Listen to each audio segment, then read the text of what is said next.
Strategy is 10%, execution is 90%, and Maya spent a lot of time in execution. I think early action just shows that you really want to go there. And you have high conviction for that school. Exactly. So Maya is who she is because of Radhika. Right. I was asked to say that, by the way. Okay. So it's important that I say that. I mean, we work together. Yeah. I work pretty hard. Yeah. She worked double as hard as I do. I mean, I don't know how that's possible. A piece of advice I'd have to high school students is, if you're 14, starting high school, I would say don't put too much pressure on yourself.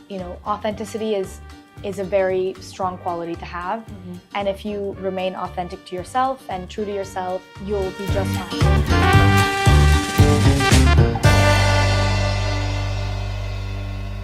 Hi and welcome to Before the Bell with the Anandi School. Today's conversation is with a powerhouse father and daughter duo, and a special one. Rajan Anandan, who needs no introduction, is my former colleague and mentor from Peak 15, formerly known as Sequoia Capital India. He is an MD and partner at Peak 15 Partners and former head of Google and Microsoft India.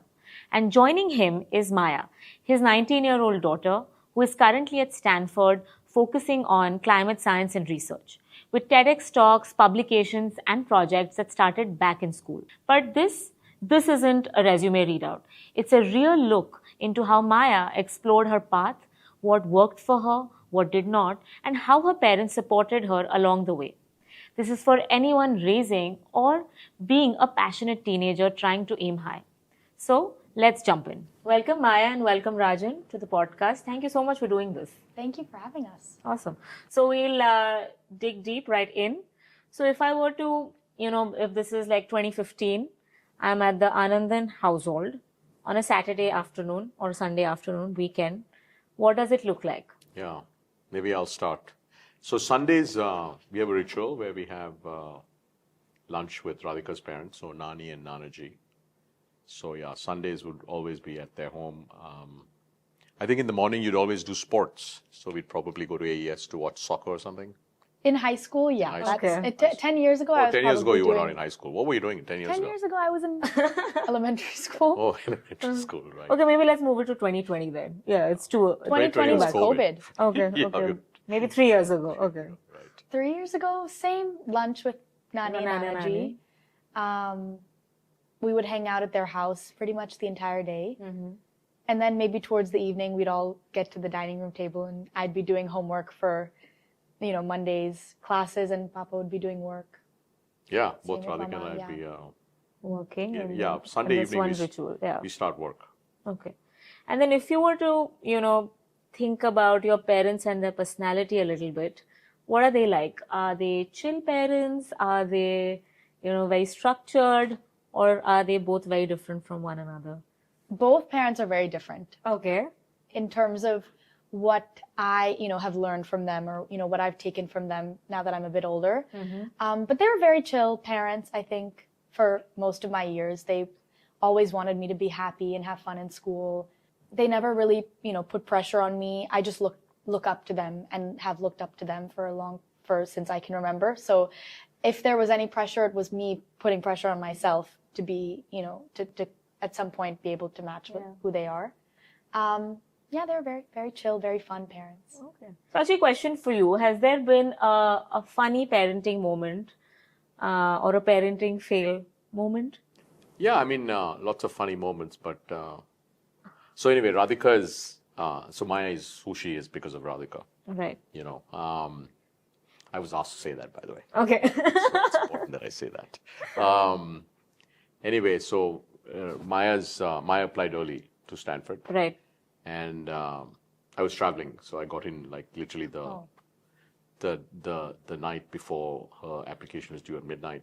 And I wanted to look at the application. I had seen it a while ago, but then lots had changed, etc. And then I started giving feedback on the application.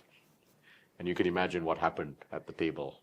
Maya obviously threw a fit. No, I wasn't throwing a fit. It's just you hadn't been there. I know. For the entire process. Coming at the so end. Just a few hours before deadline. Maybe, I think 1 hour before the deadline. So coming in last minute and trying to give advice is not a good thing. So then what happened? were changes made to the No, application? no, of course not. Well, of course no, not. some changes. Yeah, did you? Some changes were made. Right. Just small things, My dad's very good at conveying. He's a very good storyteller. Yeah, absolutely. So you were giving me feedback on the storytelling aspect, which was very easy to, tweak.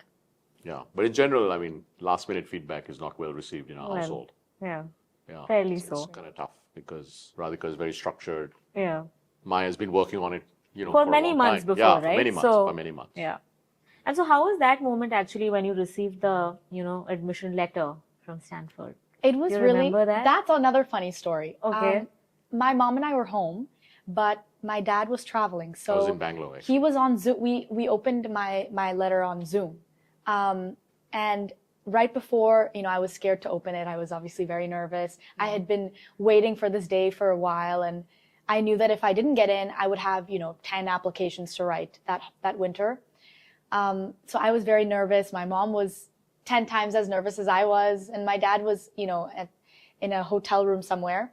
And I just remember my parents telling me, and my aunt was also on the Zoom, we still love you no matter what. Everything is going to be okay. We're here for you no matter what. No one really thought, I didn't think it would be possible to get in. And then I got in, and there was there were no tears. It was just relief, I think. Amazing. And this was December of 2020. 23. 23. 23. Yeah. And then how did you guys celebrate? It was very early in the morning. I mean, we woke up and Radhika and Maya were at home. Radhika's sister, Nandita, Neenumasi, is also very, very involved. So, we have both sisters who are quite involved who were involved with Maya and very helpful. Yeah. So she dialed in on Zoom, I dialed in on Zoom. And we just were ecstatic. We were relieved, ecstatic, super I remember happy. I just celebrated with my two best friends. They came over, and we were just grateful that it was over, at least. Yeah. And this was the Stanford early decision? This was the, restrictive early action. Got it. And so maybe just speak a little bit about that process. Like, how did you think about just thinking about, whether to go for Stanford for early decision or something else, or why did you not pick probably the regular cycle? Well, I, never really had a dream school growing up. And I think it wasn't because there wasn't a school that I exceptionally loved. It's just I didn't want to say something and then it not work out the way I wanted to. I think I always wanted to go to Stanford, ever since I, found out about it and learned about how incredible the atmosphere is. There wasn't really much of a decision whether to apply early or not to Stanford. I was between, some other schools because of location. I don't have that much family in California. But I had my heart set on Stanford. I just didn't want to say it. But I applied early, that was me showing that it was where I wanted to. And is there a difference between, maybe just for someone who's watching this, is there a difference between, applying early versus the regular cycle? Are there benefits or, any downside to it? I mean, when I got to Stanford, I learned about people, who got in regular, who got in early. Right. So I don't think it really depends on your application. It also depends on how committed, you want to be to a school.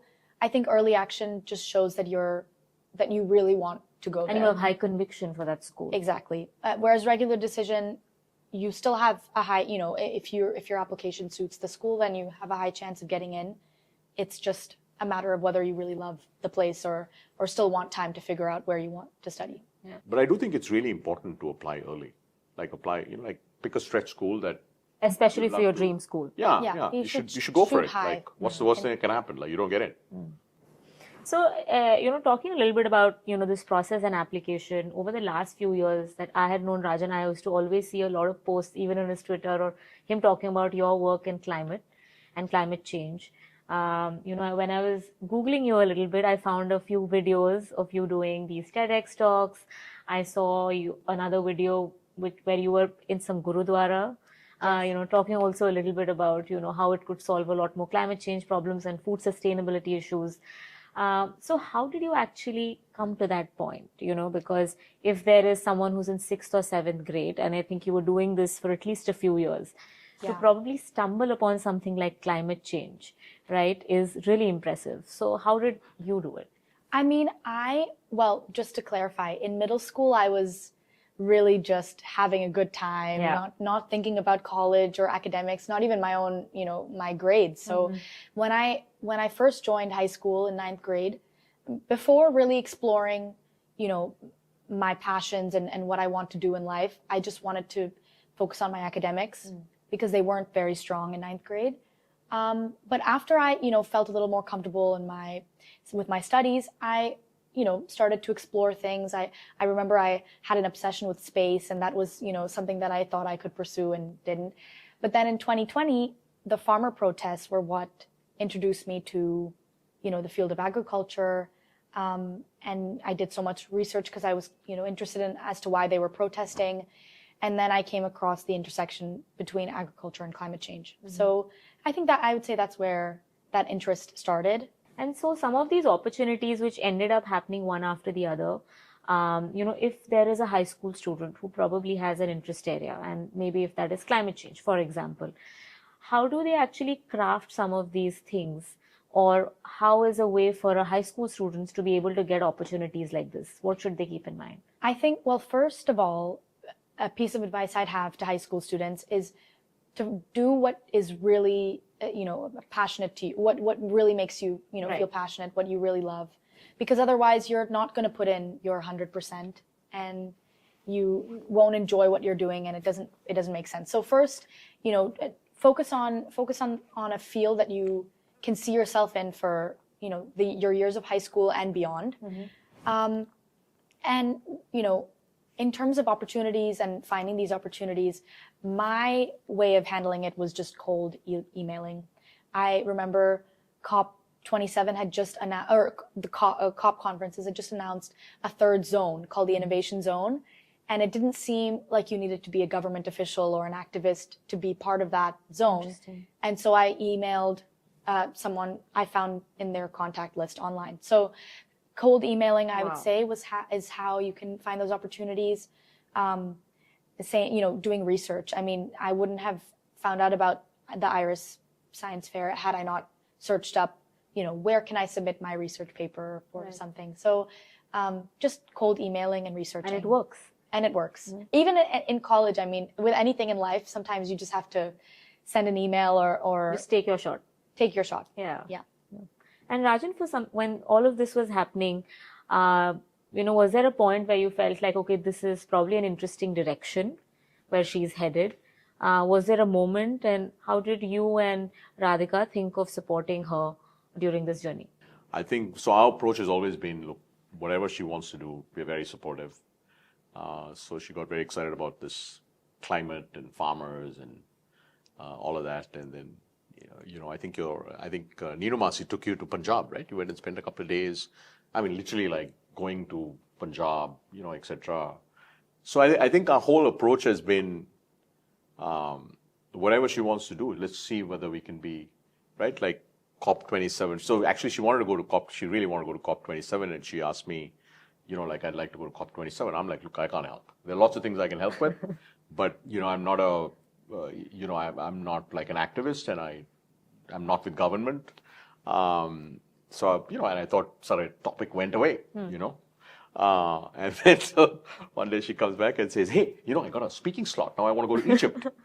So like, oh gosh, we have to go to Egypt now. So took her to Egypt. So if you were to have drawn a timeline, say for example, 2019 or 2020, maybe, you get interested a little bit in, all things agriculture and climate change. What happened in those like 3 to 4 years before applications, or what were these projects that you ended up doing? Yeah, I mean, as I said, measuring hyperlocal air quality data was shortly after, This was in grade? Maybe 10th grade? Must have been 10th grade. 10th grade, And okay. it was a very long project because I was, It was a 2-year project. It And was, this was at AMBI. This was with AMBI. It took a very long time because we couldn't figure out who to partner with for the sensors. Initially it was to partner with the government of India, but it takes a long time to get the ball rolling with that. So we ended up partnering with Domino's to put sensors on the sides of their Very cool. restaurants. So that took a while. And then, the science project was in between that because it was the data I was collecting in Delhi that I was using. And what did the science project involve? It involved creating a platform where consumers could query about air quality in their locality. So, when is the best time to go on a run? When is the best time to go outside given the air quality levels in my... Right. And not just, the nice thing about these sensors is that they measure more than just PM 2.5, PM 10. They measure CO2 levels, NOx, SOx. And then, throughout my years of high school, and since I can remember, my family and I have gone to the Gurudwara on Sundays. That was another thing that we forgot to mention. Yeah. In COVID. Sunday we used mornings, to, applications were coming around, and I was going to the Gurudwara, to do seva. And then I wrote an essay about it. And my teacher told me, you should do something with this. It's such an inspirational story. These women coming from all over India and across the world to cook food for people who need it. And then I decided to film a documentary. So that was also somewhere in that timeline, towards the end of my high school years. And by my senior year, I was really just writing essays and finishing up. I did the IB, so my, all my IAs, my internal assessments. Right. And so actually, at least on that senior year process, the DP year, did you work with anybody to be able to write these essays? What really helped during that time? So my school, I went to the American Embassy School. I had wonderful teachers who were very supportive, with my application process. And our school had assigned each of us a counselor. And my counselor really helped me with my essays, and I had a great support system with my IB teachers as well and at home. Right. And when you, looked at her application a few hours before, objectively... No, I had seen the application. Okay, cool. I just hadn't seen, it had The evolved final a lot. version of it. It had evolved a lot Okay, since I went okay. on travel for 2 weeks and came back. So what do you think, what were the, of course, outside of grades and probably the SAT score, what were the 3 things do you think in Maya's, entire application that really mattered and then worked? I do think having this really, having a topic that you're very passionate about, going very deep over like a 2 or 3 year horizon, because, there's a body, she had a body of work, right? Which was spanned for a few years, You didn't talk about some of the, like she did internships with agriculture companies and work with NGOs in Punjab. And she was like all in all the time, So I think this idea of pick something and ideally something, because, you have to be passionate about it because otherwise you can't spend as much time, right? You can't, it's very hard, right? You're a 16, 17-year-old, you're sleeping 4 hours a day, for 2.5, 3 years, right? That's tough, right? So you do that when you have to be passionate about something, right? So I think that comes across in your application. I think in addition to that, it's very important to have really good, teachers who write good recommendation letters, right? I think Maya had, absolutely fantastic teachers who were very supportive, who liked the work she was doing, who recognized the work, right? And then you have to be, she likes to write, and I think being able to write well and tell a story. It's actually an added bonus here. It's huge. It's huge, right? I think the essay can't be boring. Keep in mind how many essays these the AdCom reads admission counselors read, thousands of essays. So you have to stand out with your, not just the work, but how you tell the story. And her essays were really good.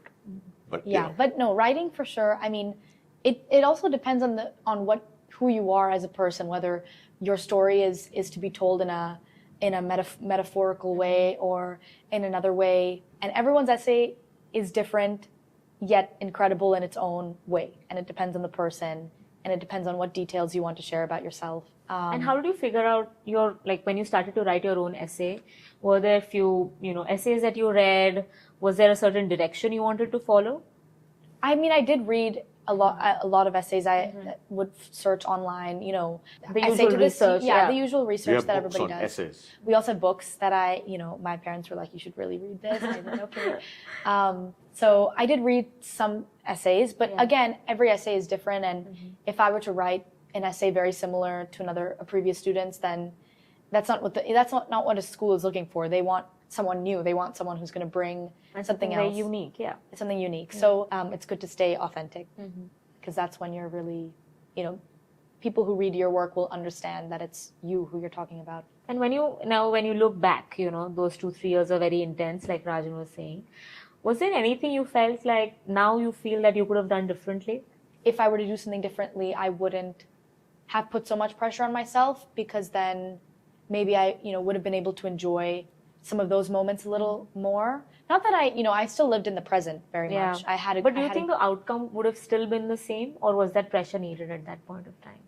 I think hopefully I would have still had the same outcome. Right. I don't really know, Yeah. but I doubt.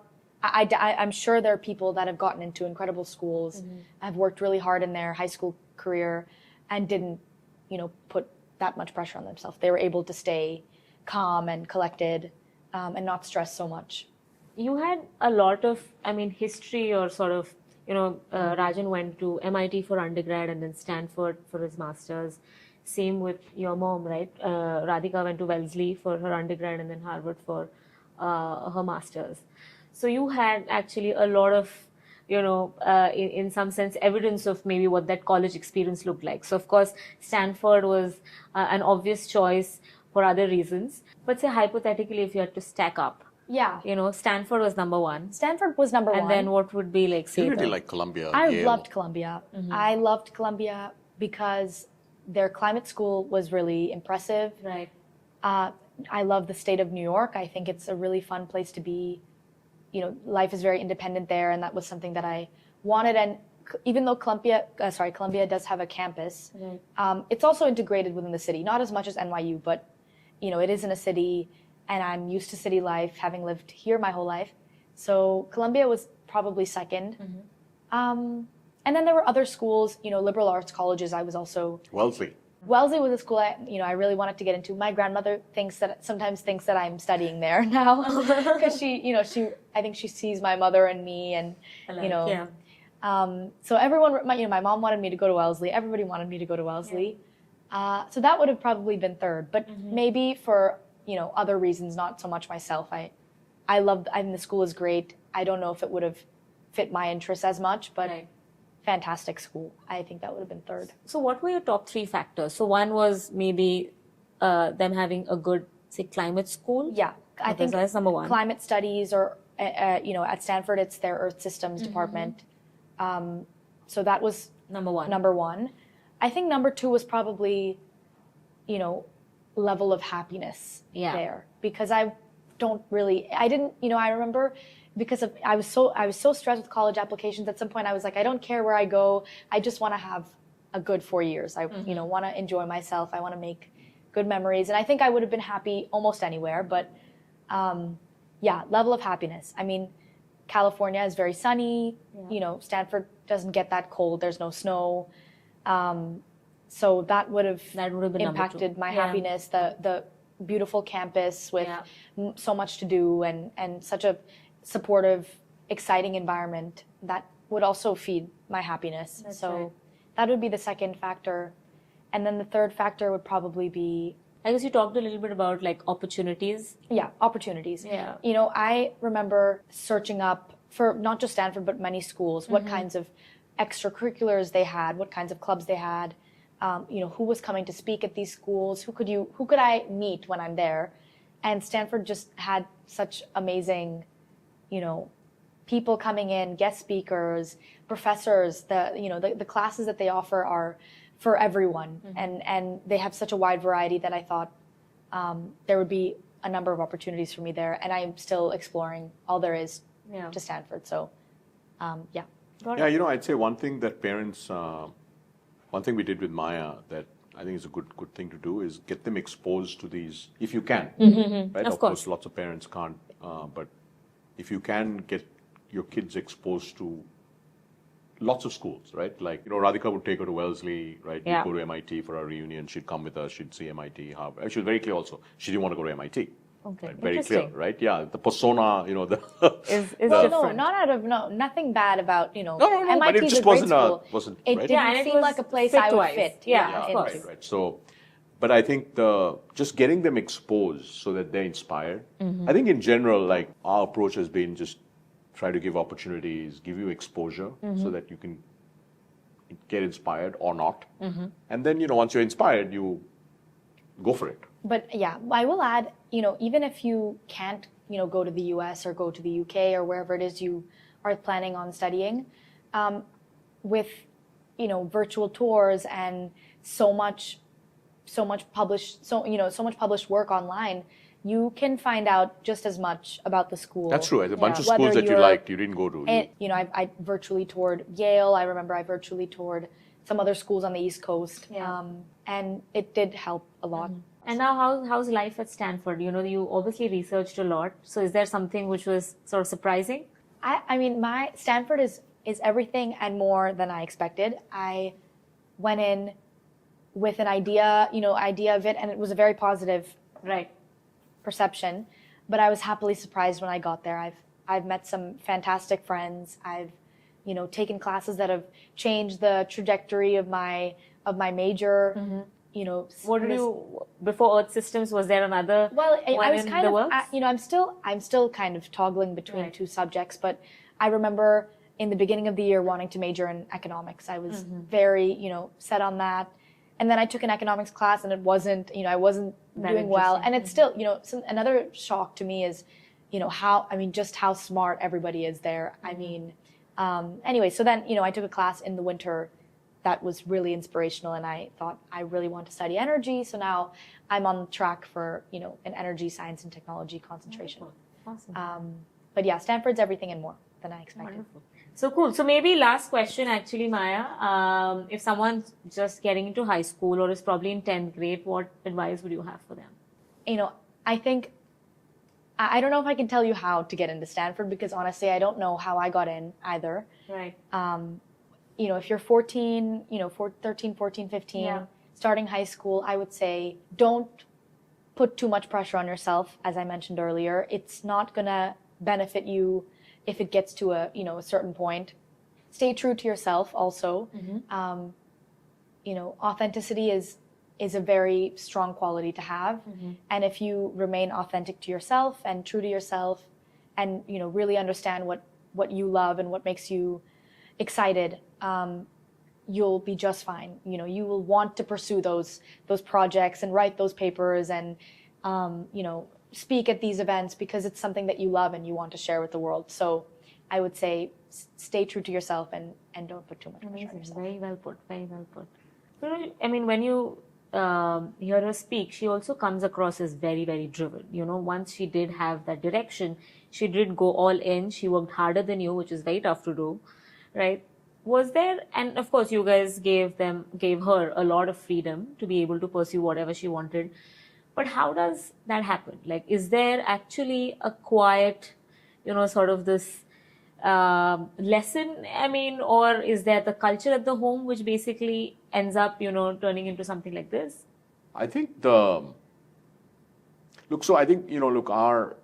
very grounded at home, right? Like she sees Radhika's an entrepreneur. She works really hard. Yeah.